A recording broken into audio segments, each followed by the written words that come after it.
हम लोग क्या देख रहे हैं, हम लोग कक्षा 9वीं का गणित पढ़ रहे हैं। इसमें हम एक्सरसाइज 1.3 देख रहे हैं। 1.3 में हम लोग क्वेश्चन नंबर 4 तक देख चुके हैं। आज हम लोग क्या देखते हैं, क्वेश्चन नंबर 5 देखते हैं। क्वेश्चन नंबर 5 क्या बोल रहा है, 1/17 के दशमलव प्रसार में अंकों के पुनरावृत्ति खंड में अंकों की अधिकतम संख्या क्या हो सकती है, अपने उत्तर की जांच विभाजन प्रक्रिया के द्वारा करना है। तो देखिए 1/17 है, 1/17 में अंकों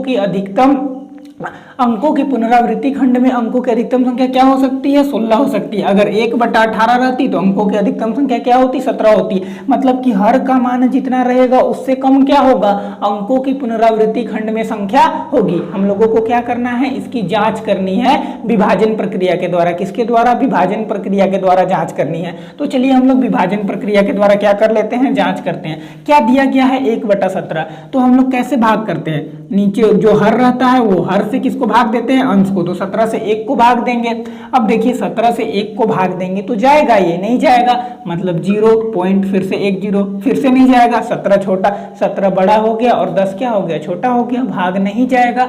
मतलब यहाँ पे हम लोगों को 1 0 बैठाना पड़ेगा, तो यहाँ भी हम लोग 1 0 बैठाएंगे। अब देखिए 17 25 कितना बचेगा, 85, कितना बचा 15, 17 8 कितना हो जाएगा 136, कितना बचा 14, 0 बैठा है 140, 17 का पहाड़ा फिर से 8 बार पढ़ेंगे तो कितना आ जाएगा 136, कितना बचा हम लोगों का 4। अब 4 0, 17 दूनी कितना हो जाएगा 34, कितना बचा 6, 0 उतारेंगे, 17 तिया कितना हो जाएगा 51, फिर से कितना बचा 9, 17 25 फिर से क्या हो जाएगा 85, क्या बचेगा 5 0, 17 दूनी 34, क्या बचा हम लोगों का 16।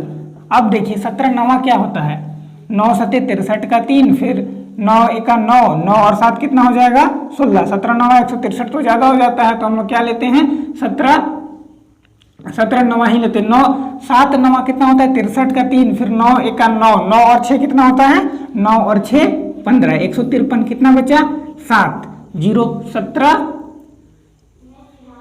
17 चौके 68, कितना बच गया हम लोगों का 2, 17 1 17, कितना बचा 3। अब देखिए 3, 17 1 फिर से 17, कितना बचा 13 बचा ना। अब देखिए ये 13 से हम लोग 13 1 0 बैठाएंगे। अब 17 का पहाड़ा कितना बार पढ़ेंगे, तो 17 7 119, कितना बचा 11, फिर से 17 25, 17 छक 102, कितना बच गया 8, 17 25, 17 चौके क्या हो जाएगा 68, कितना बचा 12, 17 7 119, शेष क्या बचा हम लोगों का 1। देखिए 1 से शुरू किए थे, कहाँ पहुंच गए 1 तक पहुंच गए। अब इसके बाद फिर से ये संख्याएं क्या होंगी, रिपीट होंगी ना, फिर से ये संख्याएं रिपीट होंगी। तो पुनरावृत्ति खंड में अधिकतम कितनी संख्या 1 2 3 4 5 6 7 8 9 10 11 12 13 14 15 16।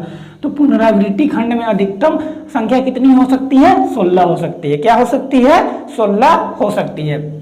तो चलिए हम लोग अगला प्रश्न देखते हैं। अगला प्रश्न क्या है, अगला प्रश्न छठा प्रश्न, P/Q जहां Q नॉट इक्वल टू 0 के रूप की परिमेय संख्याओं के बहुत से उदाहरण लीजिए। जहां P और Q क्या हो, पूर्णांक हो, जिनका 1 के अतिरिक्त कोई अन्य उभयनिष्ठ गुणनखंड नहीं है और जिनका दशमलव प्रसार क्या हो, शांत हो। क्या आप अनुमान लगा सकते हैं कि Q का कौन सा गुण अवश्य संतुष्ट करना चाहिए। तो देखिए प्रश्न क्या बोल रहा है, प्रश्न हम लोगों को बोल रहा है कि P/Q के रूप में परिमेय संख्याओं का बहुत सा उदाहरण लेना है। हम लोगों को क्या करना है, हम लोगों को ऐसा परिमेय संख्या का उदाहरण लेना है जिसका दशमलव प्रसार क्या हो, शांत हो, और जिसका 1 के अतिरिक्त कोई अन्य उभयनिष्ठ गुणनखंड नहीं हो, उसका हम लोगों को उदाहरण लेना है। और हम लोगों को ये बताना है कि क्या आप अनुमान लगा सकते हैं कि ऐसा कौन सा गुण अवश्य संतुष्ट करना चाहिए। मान के चलते हैं हम लोग कोई परिमेय संख्या लेते हैं, जैसे परिमेय संख्या हम लोग 2/5 ले लिए हैं, 1/7 ले लिए हैं, 2/4 ले लिए हैं, 3/2 ले लिए, ये सभी हम लोग परिमेय संख्या ले लेते हैं। अब ये सभी परिमेय संख्याओं को देखते हैं कि कौन सा परिमेय संख्या हम लोगों को शांत मिलता है, कौन सा परिमेय संख्या अशांत मिलता है। देखिए यहाँ भी 1 के अलावा कोई उभयनिष्ठ गुणनखंडन नहीं है, यहाँ भी 1 के अलावा कोई उभयनिष्ठ गुणनखंडन नहीं है, यहाँ तो 1 के अलावा 2 उभयनिष्ठ गुणनखंडन था, ये हम लोग नहीं लिख सकते हैं। तो हम लोग क्या लिख लेते हैं, 4 लिख लेते हैं। यहाँ भी 1 के अलावा कोई उभयनिष्ठ गुणनखंडन नहीं है। अब यहाँ भी 1 के अलावा कोई उभयनिष्ठ गुणनखंडन नहीं है। एग्जाम्पल के तौर पे पहला 2/5 है, मतलब क्या करना पड़ेगा, 5 से 2 को भाग देते हैं, नहीं जाएगा। 0.5 चौके 20, पूरा पूरा भाग लग गया, मतलब ये क्या है, शांत है। उसी तरह 1 से 7 से 1 को भाग देते हैं, नहीं जाएगा। 0.7 एका 7, कितना बचा, 3। 0 7 चौके 28, कितना बचा, 2। 7 दूनी 14, कितना बचा, 6। फिर से 0 7 8 56, फिर से 4 7 5 35, फिर से कितना बचा, 5 7 7 49। कहाँ से शुरू किए थे, 1 से शुरू किए थे, 1 तक पहुंच गए, मतलब ये क्या है, अशांत है। ये पुनरावृत्ति खंड को दोहराएगा, इनकी संख्याएं क्या होंगी, आपस में क्या होंगी, बार बार पुनरावृत्ति होंगी। उसी तरह 3 और 4 ले रहे हैं, 3 और 4, अगर 4 से 3 का भाग दें तो देखिए 0 नहीं जाएगा, 4 7 28, 2 बचा, 4 5 20। 3 से 2 को भाग देते हैं, 2 से 3 को भाग देते हैं, तो देखिए 2 1 2, 1 बचा, नहीं जाएगा, 2 5 10। तो क्या हो रहा है, हम लोग क्या देख रहे हैं, हम लोग ये देख रहे हैं कि जिस संख्या के हर में 5 है, 2 का गुणज है या फिर 2 है, वो संख्या का हमेशा हम लोगों को क्या मिल रहा है, पुनरावृत्ति खंड दशमलव प्रसार क्या मिल रहा है, शांत मिल रहा है। लेकिन अगर 2 के अलावा अन्य कोई भी संख्या ले रहे हैं तो क्या मिल रहा है, हम लोगों का दशमलव प्रसार क्या मिल रहा है, अशांत मिल रहा है। तो हम लोग क्या कह सकते हैं, हम लोग यह कह सकते हैं कि अगर किसी संख्या के हर में 2 या 5 का गुणज, 2 या 5 का गुणज हो या स्वयं 2 या 5 हो, तो उसका दशमलव प्रसार क्या होगा, शांत होगा। और अगर कोई अन्य संख्या रहेगा तो क्या होगा, उसका दशमलव प्रसार अशांत होगा। तो हम लोगों को क्या करना है, उदाहरण लिखना है। तो हम लोग क्या करते हैं, उदाहरण लिख लेते हैं। 2 और 5 जिसके हर में रहे और जिसका सिर्फ एकमात्र उभयनिष्ठ गुणनखंडन 1 हो, हम लोग उसका एग्जाम्पल ले लेते हैं। मान के चलते हैं, पहला एग्जाम्पल 2 5 ले लिए, दूसरा ले लेते हैं 3 4 ले लिए, तीसरा क्या ले लेते हैं 1 2 ले लिए। कोई भी हम लोग ले सकते हैं, चाहे हम लोग ले लेते हैं 8/9/20 ले लेते हैं। ये सभी हम लोग क्या ले सकते हैं, ये भी 2 का गुणज है, ये भी 2 का गुणज है, ये भी 2 का गुणज है, ये तो स्वयं 5 है।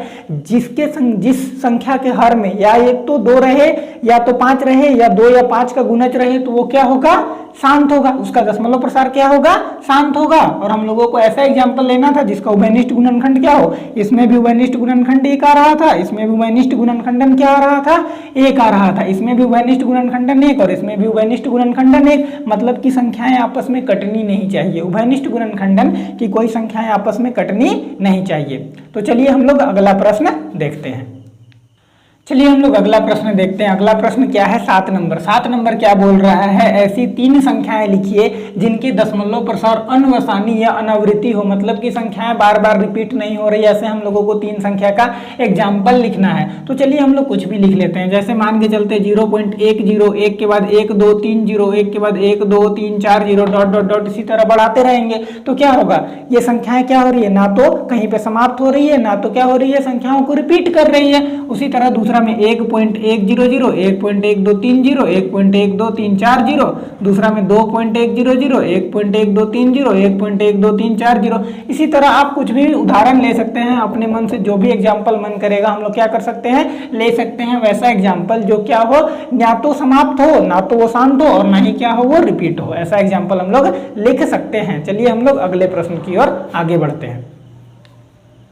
चलिए हम लोग अगला प्रश्न क्रमांक 8 देखते हैं। 8 नंबर प्रश्न क्या बोल रहा है, 5/7 और 9/11 परिमेय संख्याओं के बीच 3 अलग अलग अपरिमेय संख्या ज्ञात करना है। 3 अलग अलग अपरिमेय संख्या ज्ञात करना है। इससे पहले हम लोगों को ऐसा बट्टा में प्रश्न दे दिया करता था और क्या बोलता था, बीच में परिमेय संख्या बताना था। तो हम लोग क्या करते थे, हर को बराबर करते थे और परिमेय संख्या बता देते थे। लेकिन यहाँ पे हम लोगों को क्या करना है, अपरिमेय संख्या बताना है, जिसको हम लोग अंश बटा हर के रूप में नहीं लिख सकते हैं, वैसा संख्या बताना है। तो चलिए देखिए क्या कर सकते हैं। देखिए 5/7 है, मतलब क्या लिख सकते हैं इसको, अगर 7 से 5 को भाग देंगे तो कितना आ जाएगा, नहीं जाएगा, 0 पॉइंट बैठाएंगे, 7 7 49, कितना बच गया, 1 0, 7 1 7, कितना बच गया, 3 7 चौके 28, कितना बच गया, 2 7 दूनी 14, कितना बच गया, 6 0 बैठाएं, 7 8 56, कितना बच गया, 4 7 5 35, कितना शेष बचा 5, मतलब फिर से संख्याएं क्या होंगी इसके बाद रिपीट होंगी। इसको हम लोग क्या लिख सकते हैं 0.7 5/7 को लिख सकते हैं 0.714285। इसके ऊपर बार लगा हुआ है, मतलब ये संख्याएं क्या होंगी आपस में रिपीट होंगी। उसी तरह 9/11 को हम लोग क्या लिख सकते हैं, देखिए 9/11 को 11 से 9 को भाग देंगे ना, नहीं जाएगा, तो 0.1188 कितना बच गया 2, 11 का 11 कितना बच गया 9। फिर से संख्याएं आपस में रिपीट होने लगेंगी।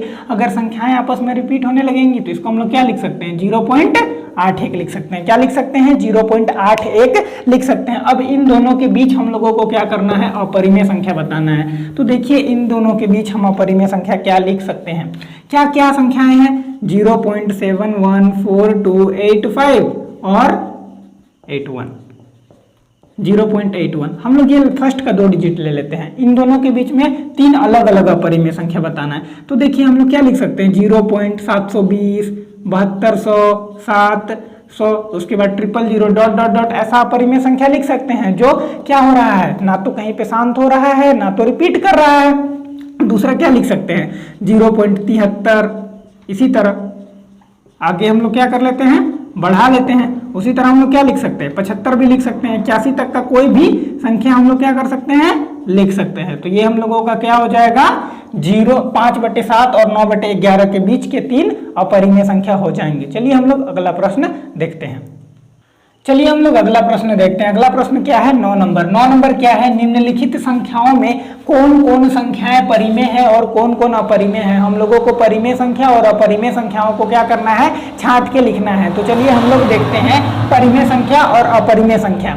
परिमेय संख्या क्या है, हम लोग जानते हैं कि √23 ए नंबर में √23 दिया गया है। √23 को हम लोग गुणनखंडन कर सकते हैं, इसको बाहर निकाल सकते हैं, तो नहीं निकाल सकते हैं। अगर इसको बाहर नहीं निकाल सकते हैं तो हम लोग क्या जानते हैं, रूट वाली संख्याएं क्या होती है, अपरिमेय। तो ये क्या हो जाएगा हम लोगों का अपरिमेय संख्या, क्या होगा अपरिमेय। दूसरा क्या दे रखा है √225। तो देखिए 225 का अगर हम लोग गुणनखंडन करते हैं, देखिए 5 से 5 चौके 20, 2 बचा 5 बचे 25, 5 से 5 9 45, 3 3 9। हम लोग क्या जानते हैं रूट से अगर पेयर बन जाता है तो जोड़ा बन जाता है तो रूट से बाहर निकाल देते हैं। अगर 2 5 तो 2 5 का 1 5 बाहर, 2 3 तो 2 3 का 1 3 बाहर, तो 5 3 15, 15 बाहर हो गया। 15 के नीचे कुछ नहीं तो क्या लिख सकते हैं हम लोग 1 लिख सकते हैं। तो 15/1 हम लोगों का क्या होता है, अंश बटा हर के रूप में लिखे, मतलब ये परिमेय संख्या होता है। तो इसको हम लोग क्या लिखेंगे, ये परिमेय है। क्या है, परिमेय है।